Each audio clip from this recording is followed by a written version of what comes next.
हरे कृष्णा। जन्माष्टमी का पर्व भगवान कृष्ण के जन्मोत्सव के रूप में भारतवर्ष में अत्यंत हर्ष और श्रद्धा से मनाया जाता है। यह पर्व भाद्रपद के मास की कृष्ण पक्ष की अष्टमी तिथि को मनाया जाता है। मान्यता है कि द्वापर युग में इसी दिन भगवान श्री कृष्ण ने रूप लेकर अवतार लेकर धरती पर अत्याचार का अंत किया था और धर्म की स्थापना की थी। आइए इस कथा का वर्णन करते हैं। बोलिए बांके बिहारी लाल की जय। श्री शुकदेव जी कहने लगे कि हे परीक्षित, प्रबलासुर, अगासुर, बकासुर, मल, पूतना, केसी आदि समस्त राक्षस कस की सहायता से ब्रज में जाकर यादवों का विनाश करने लगे। तत्पश्चात जो युद्धवंशी शेष बचे वे सब मथुरा को छोड़कर अपने परिवारों सहित कुरु, पांचाल आदि देशों में जाकर रहने लगे। वसुदेव जी अपनी पत्नी रोहिणी को अपने मित्र नंद जी के यहाँ पहुँचा दिया।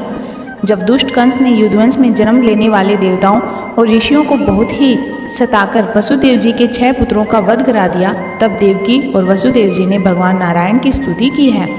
उन्होंने कहा है कि हे करुणा निधान प्रभु, दुष्ट कंस ने हमारे सभी पुत्रों को मार डाला है, इसलिए अब हम आपकी शरण में हैं। आप शीघ्र ही हमें इस दुष्ट से मुक्त कराने की कृपा करें, क्योंकि हमें तो आपके सिवाय किसी और पे भरोसा नहीं है। जब देवकी और वसुदेव ने इस प्रकार की प्रार्थना को सुना तो केशव भगवान ने अपने हृदय में सोचा कि देवता और ऋषि मुनि तो जन्म ले चुके हैं, अब हमको भी वसुदेव जी के यहाँ जन्म लेना चाहिए। यह विचार कर प्रभु ने शेष अवतार बलराम जी को देव जी के उदर में भेज दिया और तत्पश्चात जब भगवान ने अपनी भ्रकुटी के द्वारा देवी रूप योग माया को उत्पन्न किया तो वह हाथ जोड़कर उनके सम्मुख उपस्थित हुए। तब प्रभु ने उनसे कहा कि हे तू मथुरापुरी में पहुंचकर इतना कर कि देवकी के गर्भ में मेरे अंश अवतार जो कि बलराम जी विद्यमान है उन्हें उसके गर्भ से निकालकर रोहिणी के गर्भ में पहुंचा दे। इस काम को करने पर तू कलयुग में दुर्गा के नाम से विख्यात होगी और संसारिक लोग तेरी आराधना और पूजा करके अपने मनोरथ को सिद्ध किया करेंगे। संसार में बलराम जी कई नामों से पूजे जाएंगे और तभी तू नव दुर्गा के नाम से सेवित होगी। इस काम को करने के बाद में तू भी यशोदा जी के गर्भ में जन्म ले लेना। हे राजा परीक्षित, श्री नारायण की आज्ञा सुनकर योग माया उन्हें प्रणाम करके मोहिनी रूप धारण कर मथुरापुरी में आ गई और वहां जाकर उसने बलराम जी को गर्भ से निकालकर रोहिणी जी के गर्भ में पहुंचा दिया और जो अब नंद के घर में रह रही थी। उन्होंने रोहिणी को इस प्रकार विषय में कुछ भी ज्ञात न हुआ। तत्पश्चात योग माया ने देवकी और वसुदेव को स्वप्न में दिया कि मैंने तुम्हारे गर्भ में बालक को निकालकर रोहिणी के गर्भ में पहुंचा दिया है।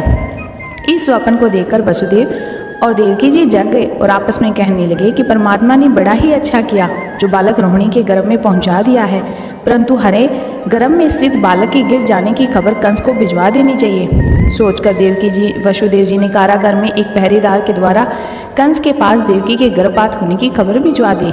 यह समाचार जब कंस को सुना तो वह वर्षित हो उठा। पहरेदारों ने यह आदेश दिया कि अब तुम देवकी के 8वें गर्भ का विशेष ध्यान रखकर उसके बालक का समाचार शीघ्र ही मुझे आकर सुनाना, ताकि मैं उसे तुरंत ही मार डालूं। इतना कहकर सुखदेव जी बोले, हे राजन, भाद्रपद की कृष्णा छठ को श्री बलराम जी ने गोकुल में रोहिणी जी के गर्भ में प्रकट हुए और स्वयं योग माया यशोदा के गर्भ में जाकर उपस्थित हुई।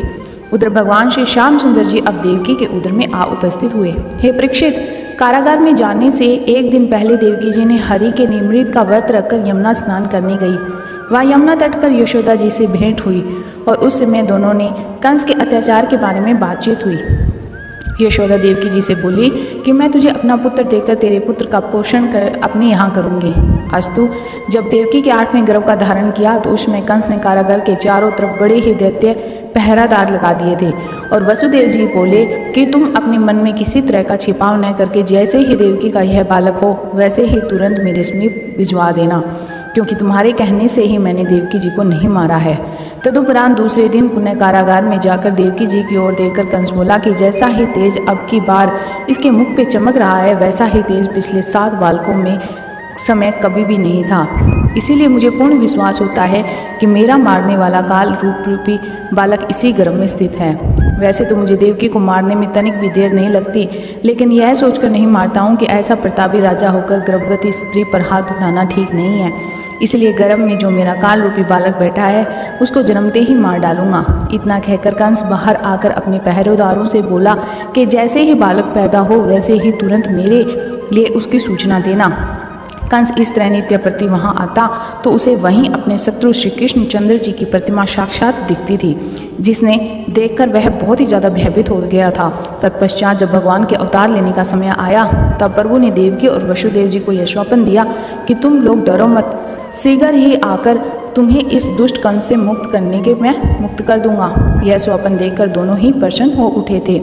श्री कृष्ण जी का प्रकट होना। सकुदेव जी कहने लगे कि हे परीक्षित, अब शुभ मुहूर्त चंद्रमा रोहिणी नक्षत्र आया है, सब ग्रह योग अनुकूल फलाप्रद हुए हैं। उस समय सब दिशाएं स्वच्छ हो गई हैं, वृक्षों में ऋतु और बिना ऋतु के फूल और फल भी आ गए हैं, सभी नदी नाले जल से परिपूर्ण हो गए हैं, वनों में मोर और पक्षी गुनगुना रहे हैं, योगों में अग्नि है वो मंगलमाया हो गई है, देवता भी हर्षित होकर मथुरापुरी में पुष्प की वर्षा कर रहे हैं, किन्नर गंधर्व दुर्वी आदि भेरी बेचकर गीत गाना गा रहे हैं। इस प्रकार भाद्र कृष्ण अष्टमी बुधवार को अर्धरात्रि के समय आनंद कंद श्री कृष्ण जी ने अवतार लिया है।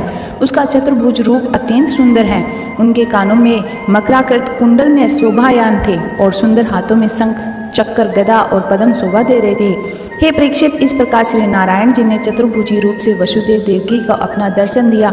तब उन्होंने श्री नारायण जी का अवतार हुआ समझकर पृथ्वी पर सिर टेककर उन्हें प्रणाम करते हुए कहा कि हे त्रिलोकपति, हम आपके चरणों में वंदना करते हैं। आपकी स्तुति करने से सामर्थ्य से ब्रह्मा जी और सरस्वती जी में भी नहीं है, फिर हम आपकी स्तुति किस प्रकार करें।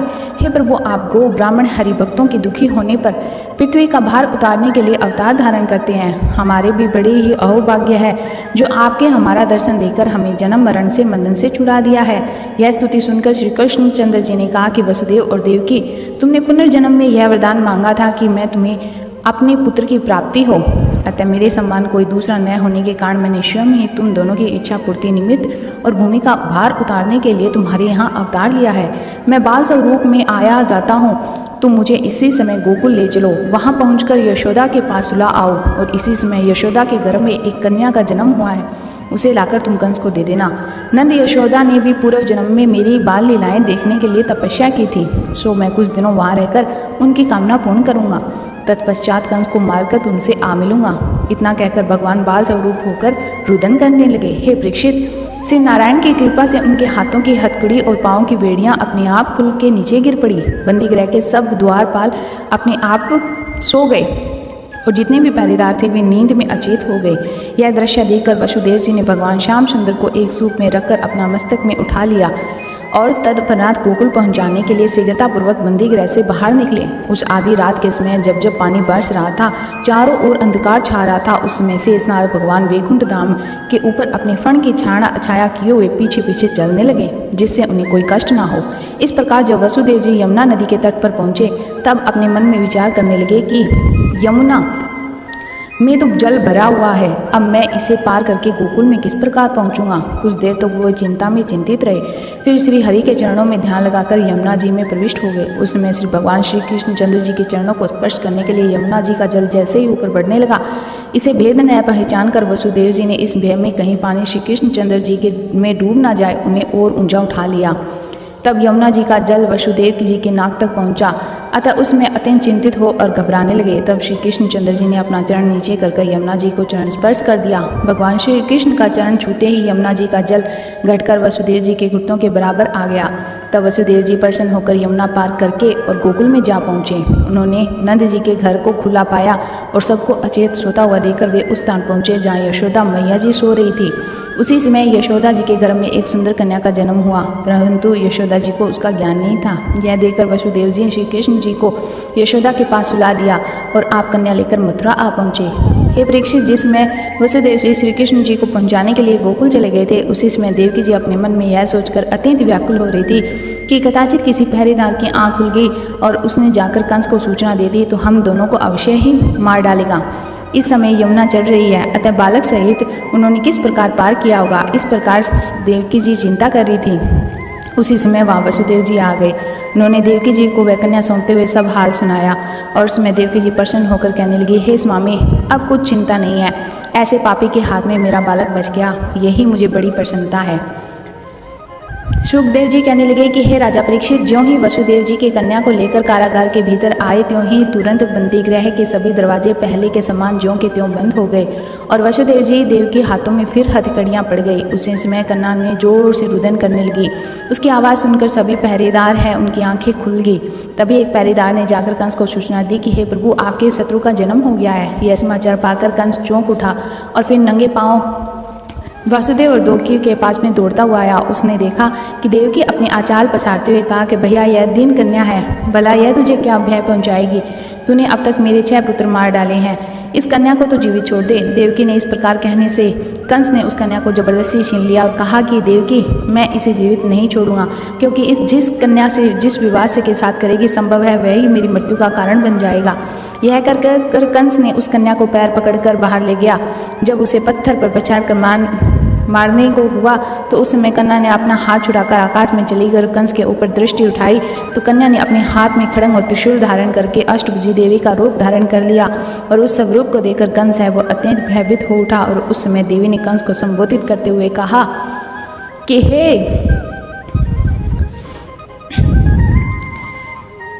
हे राजा परीक्षित, योग माया देवी के मुख से ऐसा वचन सुनकर कंस अपने हृदय को विचार करने लगा और कि मैंने देवकी और वसुदेव के कष्ट देकर उनके पुत्रों को मारकर व्यर्थ ही अपराध किया है। अब मैं अपना दुख किससे कहूँ? यह सोचकर कंस और वसुदेव देवकी के पास पहुँचे। उन्होंने हथकड़ी बेड़ी काटने के उपरांत इसे मारने को कहने लगा, वसुदेव, मेरे समान पापी संसार में कोई नहीं है। मैंने अपने नश्वर शरीर की रक्षा के लिए तुम्हारे 6 पुत्रों को कसाई समझकर मारकर अपराध किया है। जिन देवताओं ने यह कहा था कि देवकी के 8वें गर्भ में पुत्र होगा, वे सभी झूठे सिद्ध हुए हैं। अब तुम दोनों मेरा अपराध क्षमा करके स्वयं समझकर धैर्य धारण करो कि तुम्हारे उन पुत्रों की आयु इतनी थी। वसुदेव देवकी अपने घर में पहुंचकर ब्राह्मणों और याचकों की गो, वस्त्र, अन्न, धन का भूसा दान दिया। हे सुखदेव जी ने फिर कहा है कि हे परीक्षित, अब वसुदेव जी श्री कृष्णचंद्र के यशोदा के पास सुलाकर गोकुल से लौटे आए हैं। तब यशोदा की नींद खुलने से उस बालक को देखा और नंद जी को बुलाकर कहा कि तुम्हारे पुत्र उत्पन्न हुआ है। तदुपरांत नंद और यशोदा ने वेद विधि से नानंदी मुख से श्राद्ध करके ब्राह्मणों और याचकों को दान दिया और मंगलमय समाचार को सुनकर सभी गोप गवाले अपने घर में मंगलाचार किए। ब्राह्मणों को गो आदि का दान दिया। नंद जी ने ज्योतिषियों को बुलाकर देव पूजन करवाकर जब बालक के ग्रह कुंडली आदि के संबंध में पूछा तो उन्होंने नंद राय और यह बालक दुष्टों को मारकर पृथ्वी का भार उतारेगा और इसका नाम गोपाल पाएगा। यह सुनकर नंद नारायण जी अत्यंत प्रसन्न होकर 2 लाख गो, मणि, रत्न युक्त 7 तिलों के पर्वत, सोने, चांदी, दूध के घड़े, दही, घृत आदि भरवाकर ब्राह्मणों को दान देते हैं। इसके अतिरिक्त ज्योतिषियों के विद्वानों का इतना दान और फिर उन्हें किसी प्रकार की कोई याचना भी न रही। उसी दिन गोकुलवासियों में अत्यंत प्रसन्न होकर ऐसा दंती कादो खेला कि गली बाजार सब जगह दही दही भर गया। गोपियाँ आनंद के गीत इस प्रकार गा गाकर नंद जी को सुनाने लगी और नंद जी उन्हें सुन सुनकर परम प्रसन्न हो रहे हैं। गोकुल में बधाई बाजे मदन गोपाल की, नंद में आनंद भयो, बोलो जय कन्हैया लाल की। जवानन को हाथी घोड़ा, बूढ़न को पाल की, बच्चन में लड्डू पेड़ा भर भर थाल की। गोपिन के सतजंग में गज मुक्ता माल की, नंद में आनंद भयो, जय कन्हैया लाल की, जय कन्हैया लाल की, जय कन्हैया लाल की। उसमें रोहिणी भी अत्यंत प्रसन्न होकर गोपियों के साथ नृत्य करने लगी है और ब्रज की यह शोभा देखने के लिए सभी देवता विमानों में बैठकर आकाश में घिर आए हैं और उन पे पुष्पों की वर्षा करने लगे हैं। इस प्रकार श्री कृष्ण जी का जन्म हुआ है और ब्रजवासियों को यह दिन अत्यंत शुभ और मंगलमय है। आपको कथा कैसी लगी कमेंट सेक्शन में ज़रूर लिखिएगा। बोलिए जय कन्हैया लाल की, जय कन्हैया लाल की। हरे कृष्णा हरे कृष्णा हरे कृष्णा हरे कृष्णा।